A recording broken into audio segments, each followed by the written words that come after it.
Hi guys, let's get into the player spotlights again, doing these through the season. Not sure how many of them I'm going to do per week, but looking at guys for what they've currently done this season, what they've done through their career, what they're going to do hopefully for the rest of this season, and a long-term view, a dynasty look at where things can head for this particular player. We're kicking off the 2018-19 series by looking at Miles Bridges of the Charlotte Hornets. Bridges arrived via the 12th pick in the 2018 NBA draft, and right away he is part of the rotation there in Charlotte.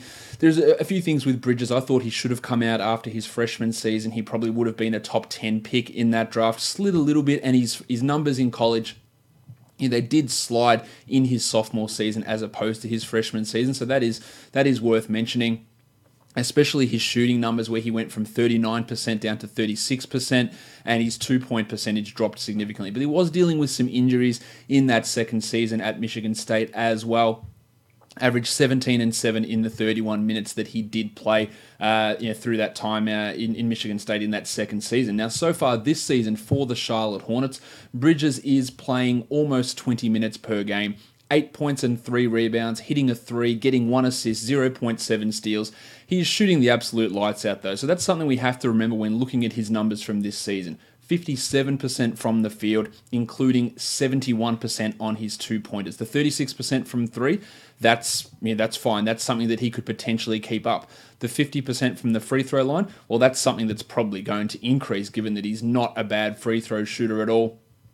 85 in his second season at Michigan State, 69% in his freshman year at Michigan State. So I think you can expect mid-70-ish type numbers from Bridges in his free throws going forward. Maybe a little bit lower than that. In preseason, he shot just 43% from the line. In Summer League, he shot 83%. So he's sort of all over the place. But that sort of stuff is going to normalize. But one of the things that Bridges does is he gets people excited. He throws down monster dunks. Just yesterday, we saw him throw down that huge putback. I think it was a putback against the Atlanta Hawks. He gets people excited, and that gets people a little bit overinflated, a little bit excessively engorged about what he can do fantasy-wise. Like, I get the questions after he throws that dunk down, how long until he plays 30 minutes a night? Well, I think it's going to be a while because he's not that good just yet. Now, in saying all of that, he's been relatively positive in the way that he's played this season. According to Jacob Goldstein's wins added metric in terms of rookies, he is the 5th highest rookie in terms of wins added for this season, behind Luka Doncic, behind Wendell Carter, Shai Gilgeous-Alexander, and surprisingly, Dante DiVincenzo. We have Miles Bridges coming in there at number 4, a positive offensively and defensively as well. And I think a large part of that, though, is due to the shooting that we're seeing from him. Excessively high shooting, true shooting of 64% for this season. I do think that is almost definitely going to regress as the season goes on. He's sporting a PER of 15 so far this season. He's getting up, 42% of his shots are 3-pointers, and he's hitting them at a solid rate. His on-court defense, I think, has been relatively impressive as well, which is always a good thing for a rookie coming in. He's playing at the 4 a bit. I think he's even played a little bit at center so far this season. He plays at the 3. People thinking that he's going to jump in and take all of these minutes at the 2, where Jeremy Lamb and Malik Monk are. He's not really a 2. He's more of a 3-4 player who, again, can dabble in those small ball lineups that James Borrego is throwing out there. But he has been solid this year. I just do think there is going to be an element of regression for him, especially offensively in the next month or so. And he's not a guy that projects out fantastically from a dynasty perspective. I think in the next 4 to 5 years, he can become a top 100 player. I don't think that it's happening this season. I think that it probably won't happen next year. He does have to really get that usage rate up. He's at 15% this season, and of course, that can pretty comfortably change as this Hornets team moves on. Now, Jeremy Lamb, I believe, is out of contract at the end of this season. Nick Batum's not getting any younger. Michael Kidd-Gilchrist, Marvin Williams. These are players who aren't there long term, and you could see a Kemba Walker's out of contract, but you could see a Kemba Walker, Malik Monk, Miles Bridges 1, 2, 3, and then maybe Batum slides up to the 4 as he starts to lose a little bit of his athleticism, and then you have Bridges becoming a 30-minute player. It could happen as early as next season, but more likely the year after that. But will that translate into an excellent fantasy guy? What does he bring that is strong or really, really impressive from a fantasy point of view? If you look at his per 36 numbers, they're not all that spectacular this season. Again, it's a 200-minute sample size, but 2 assists per 36, 1.3 steals, and 0.6 blocks. These are the type of things that could hold him back from ever achieving absolute upper echelon fantasy type stardom.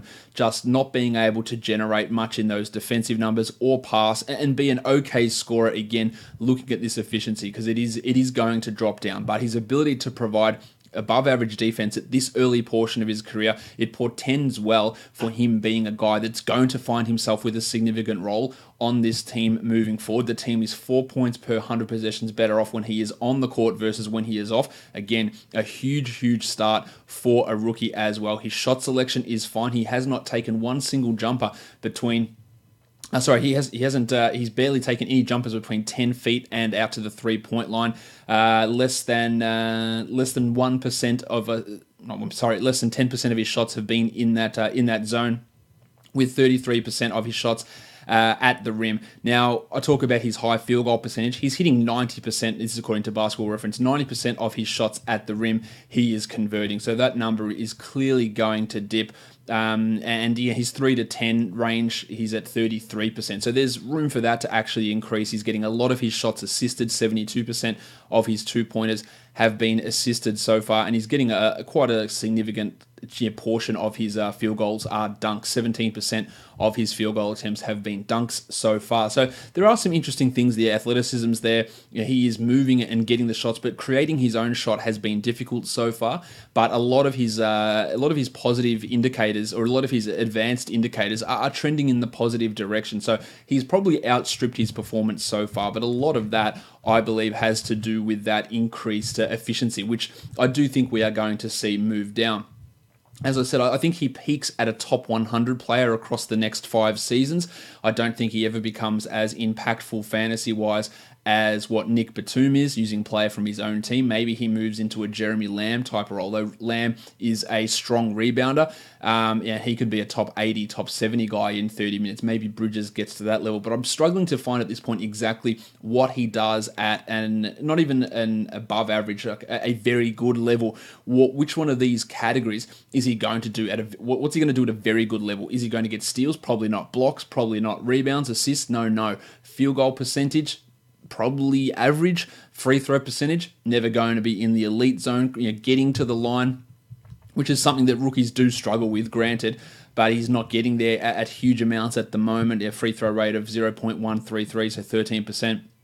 Elite numbers, we're talking a 30-35% free throw rate, which is something that will increase as his career goes on. His turnover percentage is higher than his assist percentage. He's not a great passer, and I'm not doing this to shit on him by any stretch of the imagination. For Miles Bridges, he's had some solid games. 4 double-digit scoring games, a 15 and 8 against the Magic in 14 minutes, a 15 points, 5 rebounds, 2 steals game against the Bulls, 14 points the next night against the Sixers in 30 minutes, and that's where the encouragement came. 26 minutes and then 30 minutes in 2 back-to-back games, but his role has slipped back down, and as often happens with these sort of players, is that when the shot is on, the scoring comes. And in his 4 double-digit scoring games, he had 15 points on 75%, 15 points on 70%, 14 points on 56%, and 12 points on 71%. And then when the shot isn't falling, he just doesn't have the skill set at this point to get to those bigger numbers.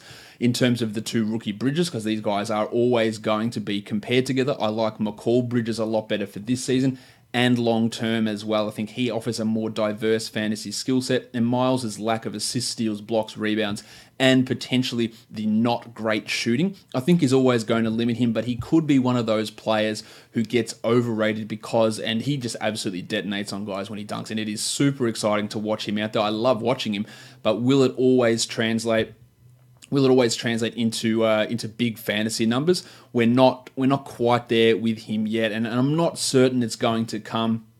So if you do have him in a dynasty format, and people see that dunk or they see these decent enough performances, I'd try and see what I can acquire. It is all going to depend on where your team sits and what you're looking for and what other players are coming back and all those myriad of questions you have when looking in a dynasty format. But Bridges has definitely outstripped early expectations in large part because of that efficiency, which again is not something that's likely to stick at that sort of a level. And hasn't really shown much at this point to differentiate what the expectations were in the other areas in terms of the defensive stat accumulation. Defensively, he's been fine. Self-creation, creation for others, all those sort of things. He is 20 years of age. He's 6'7", decent size, good athleticism, early strength in three-point shooting, but there are still a few concerns that I think is going to prevent him from ever becoming, say, a top 40 or top 50 guy, but he should be able to nestle himself in as a barely top 100 guy for probably a 4 or 5, maybe even a 6 season stretch, which is really valuable. I think he's solid enough in that regard that he's not going to be have 2 seasons then drop out sort of a guy, that he can persist and do that up until about maybe it happens at age 23 and he does it through to age 28. I could see that being the case for Bridges, but will he push into that top 50 zone? That's where I have my doubts with Miles Bridges. So that will bring the first player spotlight to an end for the season. Doing another one hopefully tomorrow. Still got to work out which player that is. So guys, we'll see you later.